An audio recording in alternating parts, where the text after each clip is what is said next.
Is it? It is. It is. I can see the wee red dot there. It means it's recording. Well, hello, malt mates. I'm Ralphie. Welcome to the Whiskey Bothy, this rustic, antiquated, old, antique, weather-worn environment, and that's just the host. I'm Ralphie. I am the host, by the way. The other well-worn antique installation that's weathered a few storms.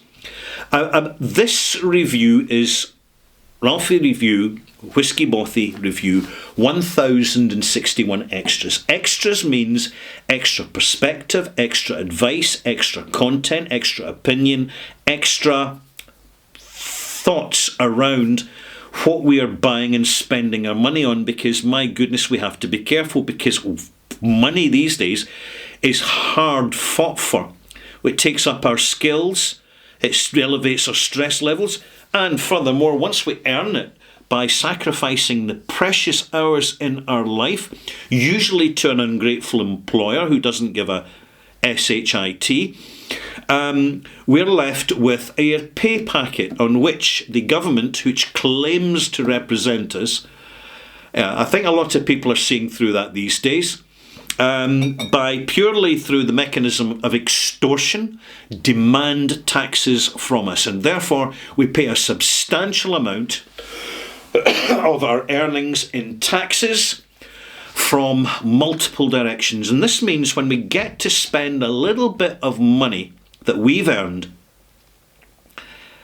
we've got to be careful what we buy, because there's nothing worse than spending the money knowing what it has cost us to get that money and being disappointed with what we've bought. This does happen, and we've certainly noticed in the last few years in the Scotch whisky scene that there has been some disappointing bottlings which were not worth the cost, and we've seen both some independent bottlers, but usually official distillers' bottlings, greatly elevate their price for no apparent reason, and having a pricing policy which seems to be based on what the market will tolerate. Now, I would suggest, malt mates, that in fact is a very risky strategy, because you're dealing with a luxury product, and an awful lot of the value of a luxury product is not just in the integrity of the thing itself, whether it be whiskey, a watch or a handbag, but it's to do with the holistic satisfaction of the engagement and purchasing customer experience. This is something that marketing companies who actually know what they're talking about are very good with. They're good at actually with the value, the perceived value of the shopping experience. So as whisky shoppers, we've got options here. We can walk into the supermarket and we won't get a lot of value there, because what's generally on sale is for the whisky consumer, the passive consumer, who's an occasional buyer who doesn't drink much whisky, who doesn't want to drink much whisky, but in fact what they really want is just a present to see in the new year, because that's what you always do. Now here's the challenge for the industry. Primarily due to pandemic lockdown 2020, a lot of the generation, the older generation who were buying the blended whisky, have now died. The customer base has shrunk. To compound the problem for the whisky industry, and by the way, this is the same for the rum and the bourbon industry, all the liquor industries, you've got a younger generation coming up who are tagged as millennials, and they choose to avoid alcohol altogether. They may consume a lot on a night out, or even more on a lock-in, a house lock-in with their mates that they can trust, that are not going to whip out their mobile devices and record extremely compromising photographs or extremely compromising images, stroke, opinions, stroke, statements, stroke, attitudes, stroke, values, which could, even if said in jest, could seriously damage their online reputation, particularly if their employer gets hold of it, or if a healthcare provider gets hold of it and sees them being excessive with alcohol and therefore ups their premiums for healthcare provision. You see, it's a whole changed world for all of us, but particularly for the young generation, because they don't have the timeline for comparison that older people do. They think the modern world is normal. You and I know it's not. It's just the new updated version of abnormal. The consequence is that fewer people are drinking in bars, and there's fewer bars out there. More people are drinking at home where it's safer. They're not going to get their mobile device stolen. There's less risk of being stabbed in the street and less risk of being fleeced by a taxi driver who assesses whether you're drunk enough or not to do over with a big massive tip. This is real life. This is the real world. And particularly when, and it's good to see people getting past the illusion that, when you delete something online, it's gone forever. No, it's not. It's merely backed up into the deep state filing system, the global deep state filing system, because that's just the way it is. And if you're not sure about it, don't listen to me. Speak to a systems programmer. They will tell you, because that's their area of specialist knowledge. They know all about it. They know how that system works. So that when we do have anything compromising, and furthermore, the way the millennials are thinking now, they're not just thinking about the context of saying something today. They're thinking about the context of something being misinterpreted over time as into future attitudes. In 10 years, 5 years, 10 years, 20 years' time. When someone will bring it up and say, you said 20 years ago, you said that this person was this, that, and the next thing. And, at this moment in time, that is an absolute cancelable offence. And it goes on. So at this point, we're collectively looking to get better value from whiskey, which we're consuming responsibly, and we're consuming in peace and quiet and the sanctuary, the safe space of our own homes. This is why we're buying less in bars and more in either high street online retailers, or we're ordering online from central online retailers. And we're getting the knowledge now from the online crew,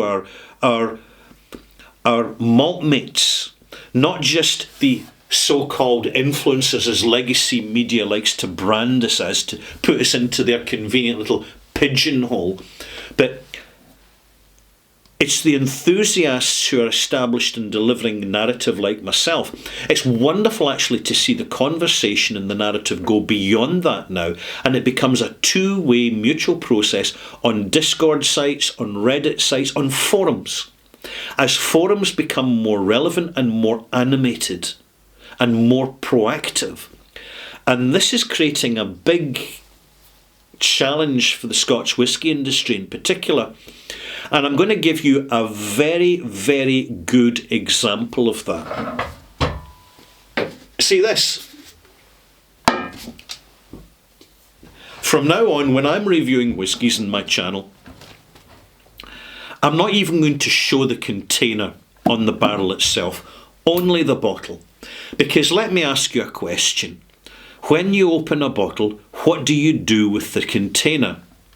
Well, for a while it might sit in the shelves, but I'm going to show you exactly what we do with these containers. They're generally made of cardboard, although some of the more upmarket ones are made of wood, so are clearly costing more money.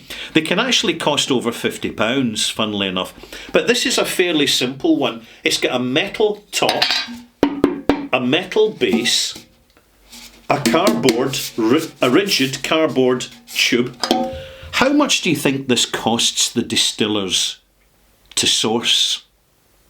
Bear in mind, it's not just the container, it's the printing, it's the ink, this container is like one giant mega label over and above what they've already paid for in the bottle. Well, that's costing about 50 pence.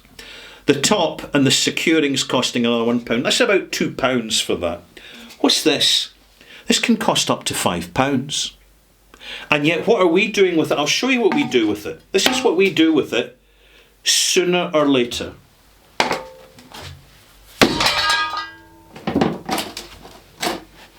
This is what we do with it. Why do we do this?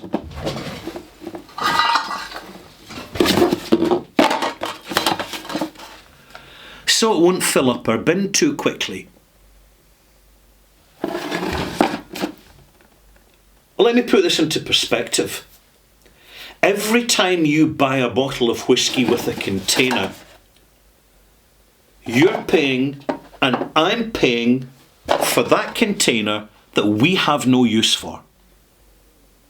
All it is surplus marketing being imposed on us by the producers, no matter what their quality of whiskey is. And fair, in this instance, this is damn good whiskey. This is a very good single malt. I highly recommend it to you. I just recently, in my last review, gave it 87 out of 100. This is very good stuff. Well done, Bunnahabhain. But seriously, Bunnahabhain, it is time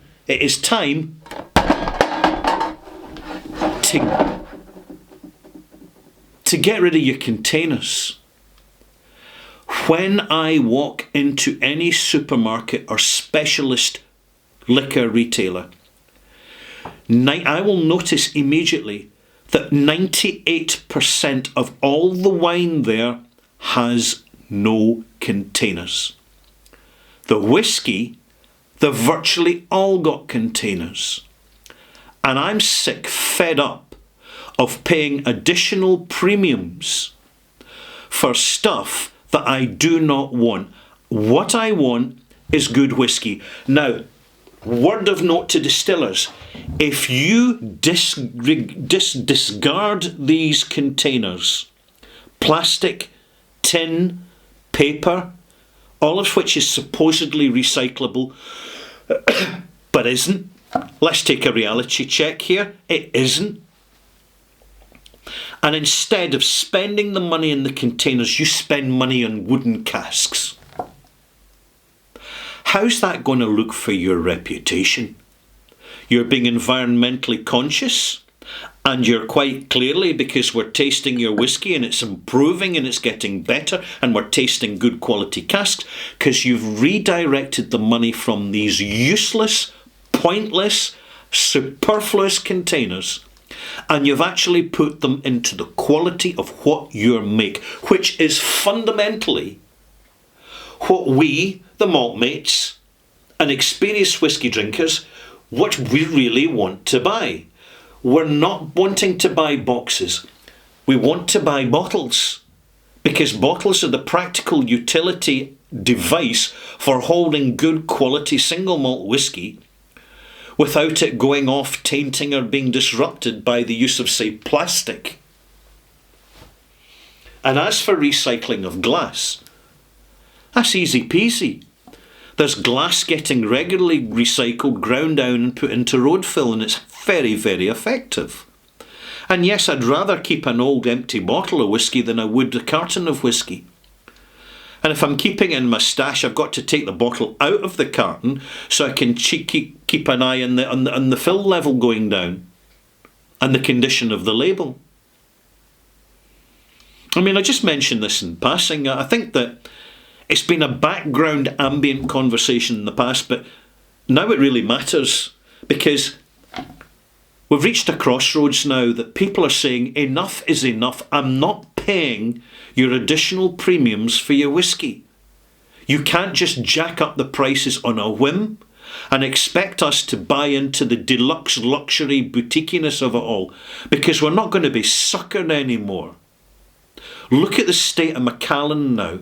Look at the state of these big brands and their investment portfolio whisky, which people who were, I'm not going to be too nasty about this, which people were gullible about buying, are now discovering that they may never get the money back. They may never make a penny or cent or euro of profit on their investment collection.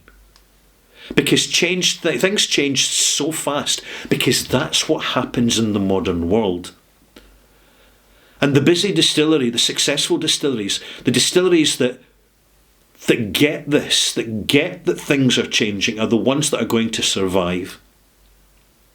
And both you know and I know, you know, because we live in the real world, that there's a number of distilleries are not going to survive. They're not. There's Waterford in Ireland. It's just the tip of the iceberg, by the way. You know, just at the beginning of 2025, when this video is being recorded, there's plans to open 24 new distilleries in Scotland.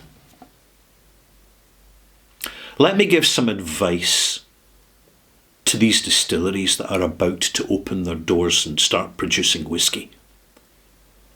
Here's it simple. Think twice about it.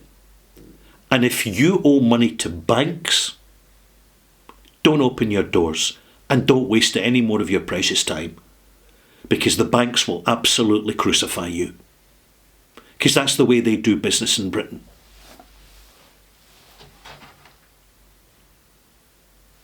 I'm Ralphie. Hope you enjoyed this. And I'll see you soon. And to my Pat pals, I'll see you even sooner, because you're getting your extras. The extra additional video, I'll be recording it in just a few minutes. And I will see you Pat pals for the Bothy live stream on Wednesday, the 15th of January. And I look forward to all my Patreon subscribers tuning in, getting together, sharing a dram, and we're going to be deep diving with a little bit more controversial subject matter, perhaps. Certainly no shortage of shared opinions. See you soon.